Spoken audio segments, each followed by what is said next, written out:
بسم اللہ الرحمن الرحیم ایاک نعبد و ایاک نستعین اہدنا الصراط المستقیم۔ شروع کرتا ہوں اللہ کے نام سے جس نے ہمارے دلوں کو ایمان کے نور سے منور کیا۔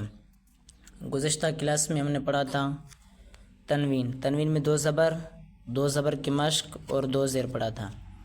آج ہم پڑھیں گے دو زیر کی مشق اور دو پیش کی مشق پڑھیں گے۔ تو دو زیر کس طرح ہوتا ہے؟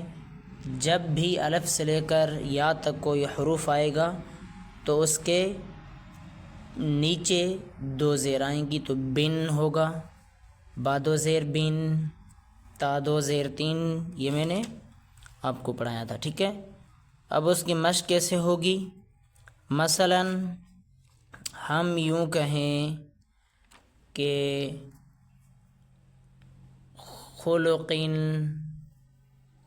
خلقین، خا پیش خو، لام پیش لو، قاف دو زیر قین، خلقین،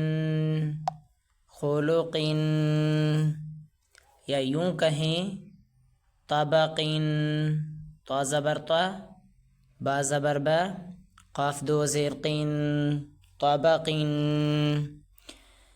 یا یوں کہیں کہ سفاراتین، یہ ہے مشق۔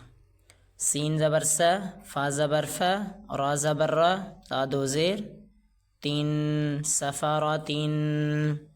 گناہ کرنا ہوگا، ناک سے آواز نکالنا ہے، اور سفاراتین اس کو کھینچنا نہیں، سافارا کھینچنا نہیں۔ طابقین اس کو بھی کھینچنا نہیں ہے۔ تو اسی طرح دو پیش پڑھیں گے۔ دو پیش میں کس طرح پڑھنا ہوگا؟ با دو پیش بن، میں نے آپ کو کہا کہ جب بھی چھوٹی واو حرف کے اوپر آئے گی اور الٹی واو حرف کے اوپر آئے گی تو اسے ہم دو پیش کہتے ہیں۔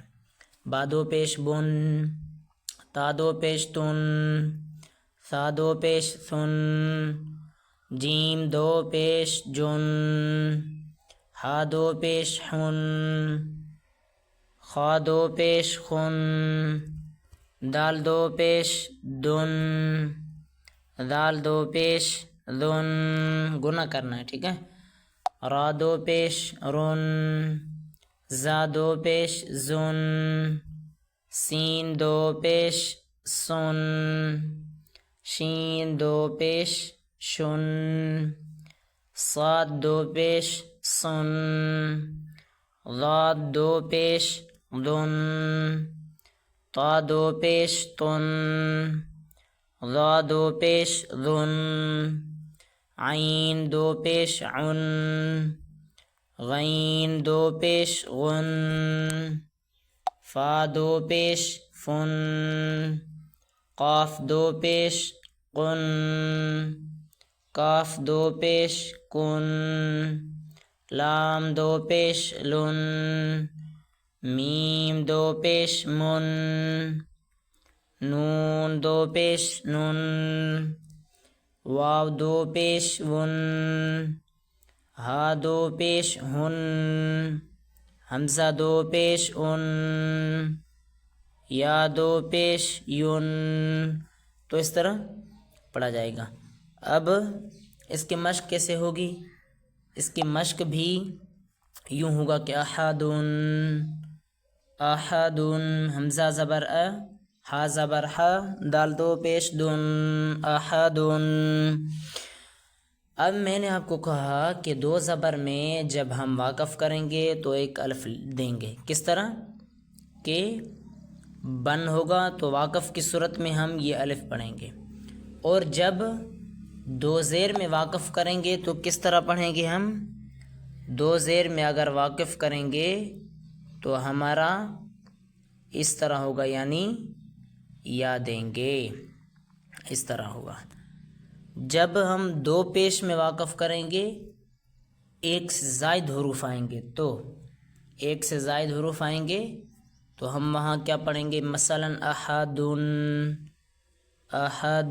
تو اس کو احد، ہا دال زبر حد پڑھیں گے، تو ابھی ہم جزم پڑھیں گے اگلی جو ہماری ویڈیو ہوگی وہ انشاءاللہ جزم کے بارے میں ہوگی. ٹھیک ہے، تو سمجھ گئے. احدن، اور دوسرا میں آپ کو مثال دے دوں، سرورن. سرورن، ٹھیک ہے. سین سین پیسو، را پیش رو، را دو پیش رون، ناک سے آواز نکالنا ہے. سرورن. صحفن، یہ ہمارا دو زبر کا ہے. صحفن، ٹھیک ہے. اس کے علاوہ ہم پڑھیں کس طرح پڑھنا ہے. سامادن پڑھ سکتے ہیں. سامادن، صاد زبر سا، میم زبر ما، دال دو پیش دن، سامادن. اور اس کے علاوہ بھی ہمیں جتنا ہو سکے پریکٹس کرنا ہے. مثلا قطراتن، قطراتن، قاف زبر قا، تا زبر تا، قطا، را زبر را، قطرا، تا دو پیش تن، قطراتن. تو آواز سے نکالنا ہے، ناک سے آواز نکالنا ہے. اور تنوین کا مقصد سمجھ گئے کہ تنوین کو گنا کر کے پڑھیں گے. گنے کا مقدار ایک الف کے برابر ہوتا ہے. گنا ناک سے آواز نکلنے کو کہتے ہیں. اور جب واقف کی حالت آئے گی تو دو زبر کو ایک الف لے دیں گے. اور جب دو زیر آئے گا تو دو زیر میں ایک حرف سے زیادہ ہوں گے تو اسے ہم کیا کریں گے، اسے واقف کی حالت میں جو بھی حروف ہوگا اس کو ہا میں تبدیل کریں گے. اور آگے میں جا کر آپ کو وہ بھی ایگزامپل دے دوں گا. دو پیش میں بھی ہم اس کو کچھ الفاظ ایسے ہوتے ہیں جن کو ہمیں مثلا یہ اس طرح کا تا آئے گا، اس طرح کا ہا آئے گا، اور اس کے علاوہ جو بھی اس طرح کا حروف آئے گا تو اسے ہم ہا کی شکل دیں گے. اس طرح ہا کی اس ہا کی شکل دیں گے. ٹھیک ہے، اگلی ویڈیو میں ہم پڑھیں گے جزم. تو ابھی چلتے ہیں. Thank you.